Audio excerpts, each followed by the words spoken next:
Hi friends, welcome to Tamil Samayal. இன்னைக்கு நம்ம ரெசிபியில் ட்ரெடிஷ்னலாக செய்யக்கூடிய ஒரு இஞ்சி ஊறுகாய் தான் பார்க்க போகிறோம். அதுக்கு 400 கிராம் இஞ்சி நல்லா தோல் சீவிட்டு கழுவிட்டு லேசாக கட் பண்ணி வச்சுருக்கிறேன். இப்போ இதை மிக்ஸி ஜாரில் போட்டுக்கலாம். வேறு எதுவும் ஆட் பண்ண தேவையில்லை. அரைக்கும் போது தண்ணியெலாம் ஊற்றாமல் அப்படியே கோர்ஸாக அரைங்க. அரைக்கும் போது சரியாக அரைப்படனா கொஞ்சம் உப்பு சேர்த்து அரைச்சிக்கோங்க. கொஞ்சமாக உப்பு சேர்த்து அரைச்சிக்கோங்க. அவ்வளோதான், இதை அரைச்சி எடுத்துட்டோம். இப்போ பாருங்கள், நல்லா அரைச்சி எடுத்துட்டோம். நான் தண்ணியெலாம் எதுவுமே விடலை. அப்படியே ஒரு அரைச்சிட்டு மறுபடியும் ஒரு ஸ்பூனில் கலந்து விட்டு அரைச்சாக்கா நல்லா தண்ணி விடாமலே உப்பு கூட போடல, அப்படியே வெறும் இஞ்சி மட்டும் அரைச்சி வச்சுருக்கேன். இப்போ இது இப்படியே இருக்கட்டும். ஒரு 2 ஸ்பூன் கடுகு, 2 ஸ்பூன் வெந்தயம் நல்லா வறுத்து வச்சுருக்கிறேன். வறுத்து ஆற வச்சுருக்கேன். இதை தூள் பண்ணிக்கலாம். ஒரு சின்ன ஜாரில் போட்டு இதை தூள் பண்ணிடலாம். இப்போ அரைச்சி எடுத்தாச்சு. இதையும் பாருங்கள், நொரப்பா ரொம்ப நைஸாக இருக்கணும்னு அவசியம் இல்லை. நொரப்பா அரைச்சி எடுத்துக்கோங்க. இப்போ நம்ம செய்ய ஆரம்பிச்சிடலாம். இப்போ ஒரு வானல் வச்சுட்டு அதில் ஒரு 100 கிராம் நல்லெண்ணெய் ஊற்றிடலாம். நீங்கள் நல்லெண்ணெயும் கடலை எண்ணெயும் மிக்ஸ் பண்ணி கூட ஊற்றலாம். இது ஆயில் காயட்டும். ஆயில் காஞ்சிடுச்சு. இப்போ ஒரு ஸ்பூன் கடுகு,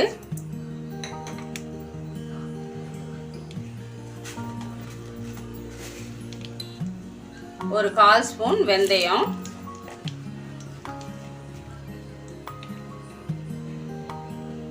கடுகு பொரியட்டும். இப்போ பாருங்க, ஆயில் நல்லா படபடன்னு பொரிஞ்சிடுச்சு.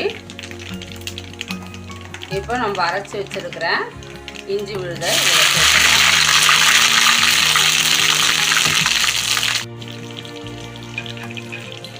அவ்வளோதான். இப்போ இதை நல்லா மிக்ஸ் பண்ணி விட்டுருவோம். நல்லா ஒரு மீடியம் ஃப்ளேமில் இது பச்சை வாசனை போகிற அளவுக்கு நல்லா வதங்கட்டும். வேகணும் இஞ்சி.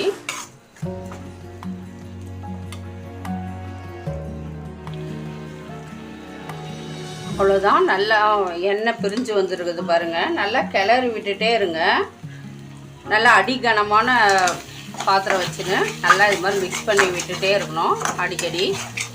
நல்லா வெந்து வந்துச்சுனாக்கா இது மாதிரி எண்ணெய் பிரியுது பாருங்கள். இப்போ இந்த ஸ்டேஜில் நம்ம ஒரு எலுமிச்சை சைஸ் அளவு புளி எடுத்து கரைச்சி வச்சுருக்கேன் திக்கா. அதை சேர்த்துடலாம். இப்போ 2 ஸ்பூன் உப்பு எடுத்திருக்கேன். உப்பு கொஞ்சம் துடிக்க இருந்தால் தான் நமக்கு கெடாமல் இருக்கும். அதனால் நீங்கள் டேஸ்ட் பண்ணி பார்த்துட்டு இன்னும் கூட கொஞ்சம் உப்பு சேர்த்துக்கலாம்.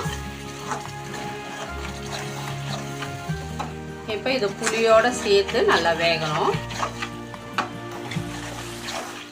புளி தண்ணியெலாம் அப்படியே நல்லா சுண்டி வரட்டும். ஒரு 5 நிமிஷம் அப்படியே வதக்கி விடுவோம். இப்போ புளி தண்ணியும் சேர்ந்து நல்லா சுண்டிடுச்சு பாருங்கள். நல்லா சுருண்டு எப்படி வானலில் ஒட்டாமல் சுருண்டு வருது பாருங்கள். இந்த ஸ்டேஜில் இஞ்சியே நல்லா காரமாக இருக்கும். அதனால் ஒரு சின்ன ஸ்பூனில் ஒரு 2 ஸ்பூன் மிளகாத்தூள் உங்கள் காரத்துக்கு தகுந்த மாதிரி சேர்த்துக்கோங்க. ஒரு 3 ஸ்பூன் வெல்லம். இஞ்சி விறுவிறுப்பை இது கொஞ்சம் அந்த வெல்லம் சேர்த்தாக்கா கொஞ்சம் கம்மியாகும். அதனால் வெல்லம் சேர்த்தா அது ஒரு நல்ல டேஸ்ட் கொடுக்கும். இது எல்லாத்தையும் சேர்த்து நல்லா மிக்ஸ் பண்ணி விட்டுருவோம். நல்லா கலக்கி விட்டுட்டே இருங்க. நல்லா இந்த ஊறுகாய் செய்து நம்ம ஸ்டோர் பண்ணி வச்சிங்கன்னா ஒரு 6 மந்த்து கூட கெடாமல் நல்லாயிருக்கும்.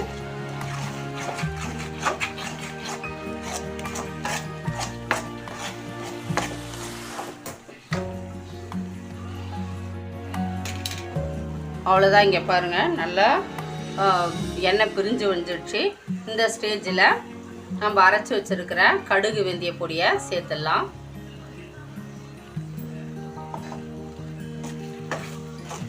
சேர்த்து கடைசியாக மிக்ஸ் பண்ணிவிட்டு பாருங்கள்.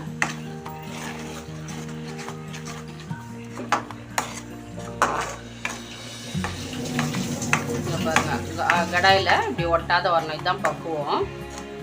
இப்போ நல்லா எண்ணெய்லாம் பிரிஞ்சு வர ஆரம்பிச்சிருச்சு. இப்போ நம்ம ஸ்டவ் ஆற வச்சிடலாம். ஆஃப் பண்ணிவிட்டு அவ்வளோதான்.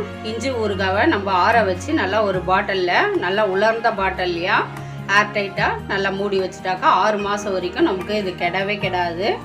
இதை வந்து நம்ம தயிர் சாதத்துக்கு அப்படியே ஒரு ஸ்பூன் போட்டு சாதத்துக்கும் பிசைஞ்சு சாப்பிட்லாம். இப்போ அது எப்படின்னு காமிக்கிறேன் பாருங்கள். இங்கே பாருங்கள், சும்மா ஒரே ஒரு ஸ்பூன் தான் இருக்கும். அதில் போட்டு நல்லா இதை பிசைஞ்சிடலாம் வானல்லையே.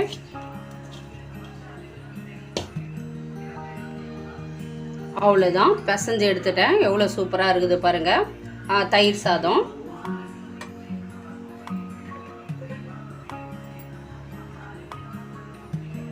இந்த வீடியோ உங்களுக்கு பிடிச்சிருக்குன்னு நினைக்கிறேன். பிடிச்சிருந்தாக்கா லைக் பண்ணுங்கள், கமெண்ட் பண்ணுங்கள், நம்ம சேனலை சப்ஸ்கிரைப் பண்ணிக்கோங்க மறக்காமல். தேங்க்ஸ் ஃபார் வாட்சிங்.